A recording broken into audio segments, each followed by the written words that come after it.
Hello guys, welcome back to another episode of What Time Is It? Today's a beautiful day and I would like us to talk about something that affects Black people in general and Africans in particular. I have a very, very beautiful lady today. Hi and welcome to the show. Thank you. How you doing, Ma? I am doing good. It's so cold. It is. Uh, It is, but I'm loving it. hmm At least the makeup can stay on, right? Yes. That's a given. So, can you please tell us your name, where you come from, and just a little bit about yourself? Hi, everybody. My name is Clarice Labu, and I am originally from Cameroon.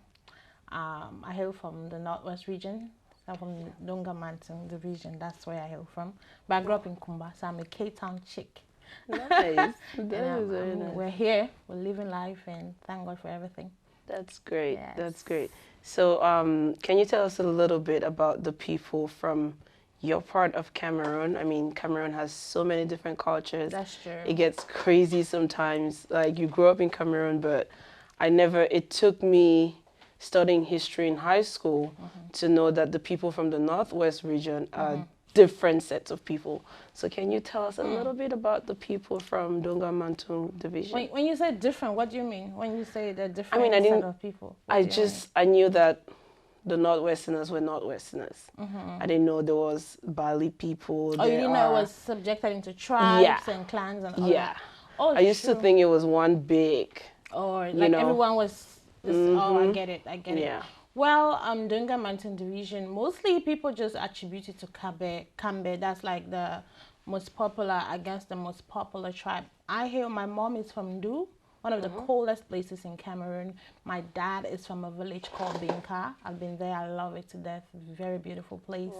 Wow. Yeah, but I grew up in Kumba though. So I don't really know much that heavy about like my tribe and I grew up in Kumba, so I can talk more about K-Town than my village. Even though I've been to my villages, I went to Ndu to see my grandparents. I love it.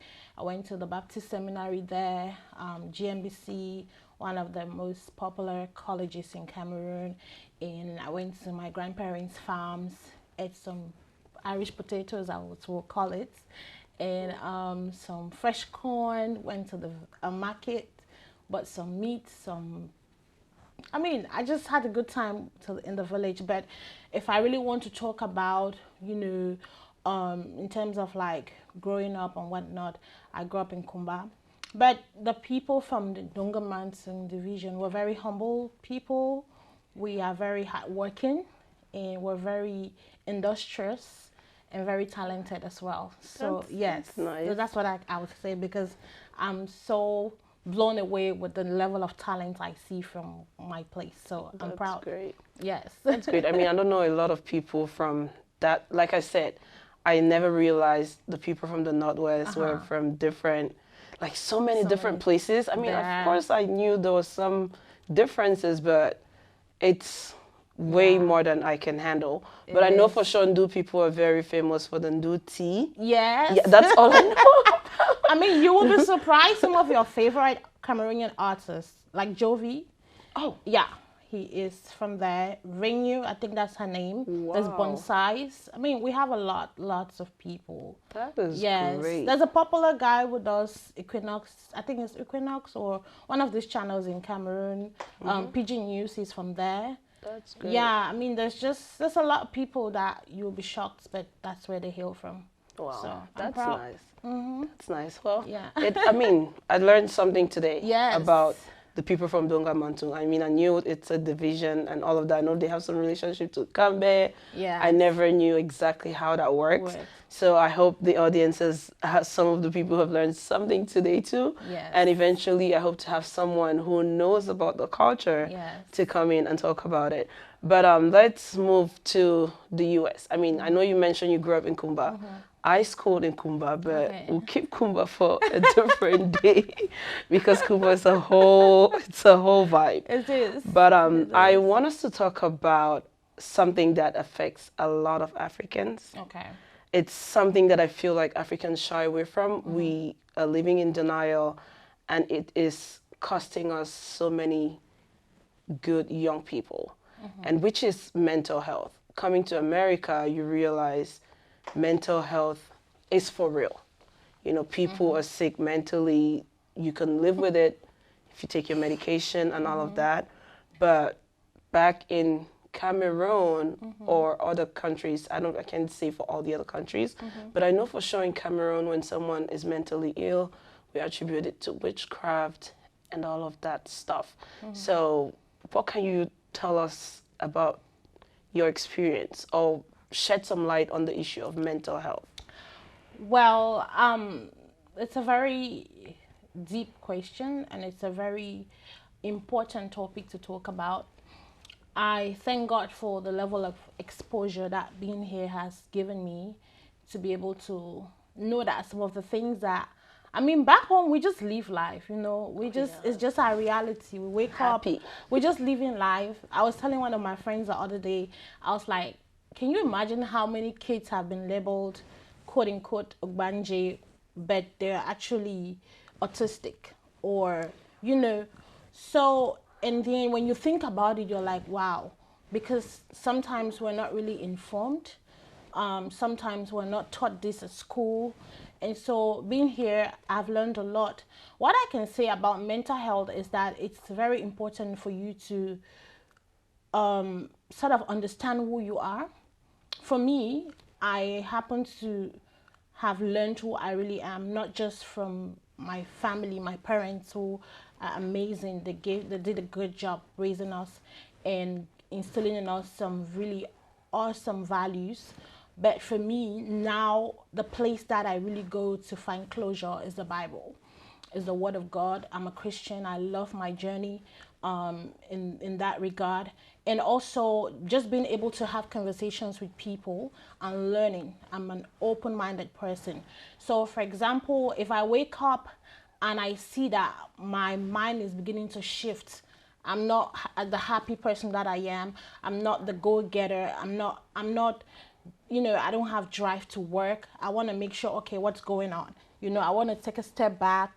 I want to see what's happening. I want to check myself. Hey, am I sick or what's going on? You know, just want to do those checks and balances. It's very simple. At the same time, can be very complex, because if you're not careful, you might see yourself getting into a place you've never been before, and which is not healthy. You might start just hating people. It starts with maybe hate. You just start developing hatred for people. And if you're not careful, you can hate somebody to the extent of wanting to kill them, you know. So I would say for me, that's been my experience. And I advise people to always be outspoken. If something is, I'm very outspoken. If something is a bit odd or it's not, find people. There should be somebody in your life that you can actually confide in, somebody that you respect, somebody that can tell you to sit here and you definitely sit.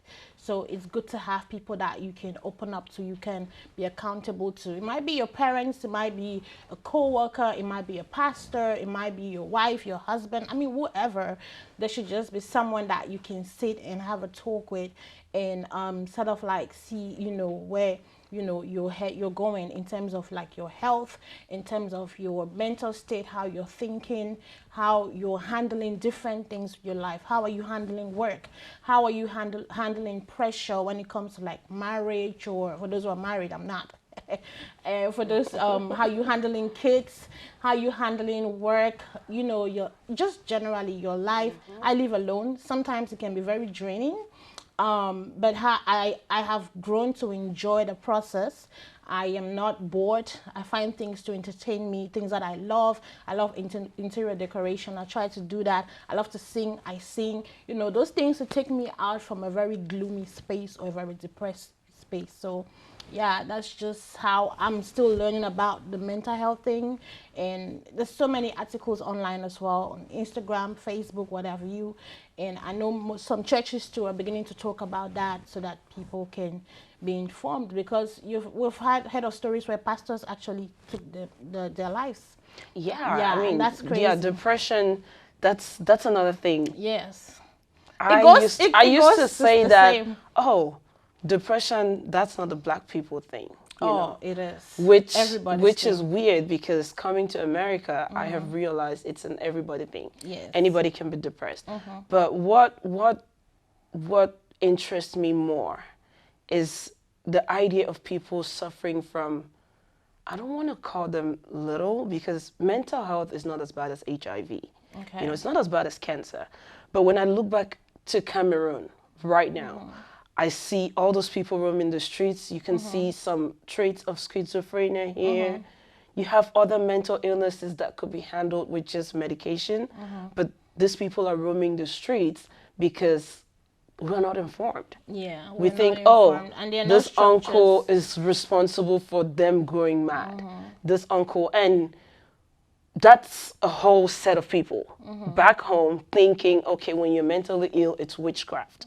Now you come to those of us who've come to the United States. You have people who have been mentally ill here. They leave America. They don't go to the hospital. They leave America. They go to Cameroon, try to do prayers, and we still think it is witchcraft. Oh, someone somewhere does not want you to be in the United States, and all of that, of which you just need to take your medication and you'll be fine. And it's sad, you know. It touches me personally because I have an uncle who has been, I don't want to say mad, but he's been mentally ill for 30 years. Okay. Oh, well, not 30 years, for as old as I am. Wow. Oh, I mean, You just I'm not told saying, us your age. I'm not 30. Oh, I'm not 30 you're for somewhere sure. within that. But So he's been sick for at least 3 decades. And coming to America made me realize that the traits he's showing are schizophrenic. Now, how do you go back from, how does this person wake up and he's lost 30 plus years of his life? You know, or because someone was ignorant, or because people around him did not think, hey, this is a reality. People can get mentally ill. It doesn't have to be supernatural. And then another thing is most of these mental illnesses are hereditary, right? And it skips generations. So if people are trying to say, oh, there's no history of madness in this family, or there's a history of madness in that family, how do you think we can get it to where people know about these things? That way, if you're at home and, like you said, someone is autistic and we think, oh, they are doing some sort of witchcraft, we call it obanje and all of that stuff, you know? What do you think we should do to be able to let our people know that mental illnesses are real and anyone can suffer from it? at the end of the day, it's just, unfortunately, it's a reality. We don't really have structures that are set in place to talk about things like this. I mean, because even here with all the information, there's still so many people that are suffering from mental health. And for example, like your case, someone in your family, now that you are informed, now that you know these things, you can go and share more light. You know, you can study and see how you can actually help your uncle or whatever that person is. You can see how you can reach out to, there's so many structures and people that could be willing to help, and see how you can contribute and help your uncle in the way that you can.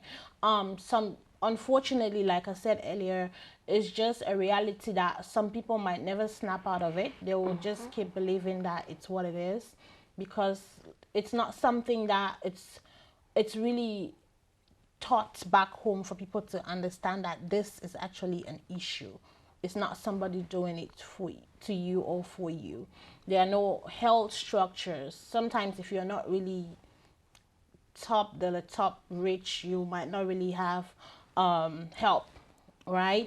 So I would just say, for people that are enlightened, people that like myself and you that have this information, we can begin to have platforms like yours. I hope someone is watching, they might be able to hear something and learn something, talk to the elders. And there's always a way for people who maybe do not believe in this, there's a way that you can communicate it to them, right? You can show them videos, you can be respectful and talk to them and say, okay, for so many years we've been thinking that this is this way, why not we try this way and see if it works, right? So we just need to carry out these conversations and do the least that we can. Once you're informed about something, make sure that you don't just sit with it, try to reach out and see how you can be of help or a blessing to someone else. at the end of the day, also, I would say that for those who, you know, are in a family structure, always try to check with your loved ones. Call them, text them, you know, visit.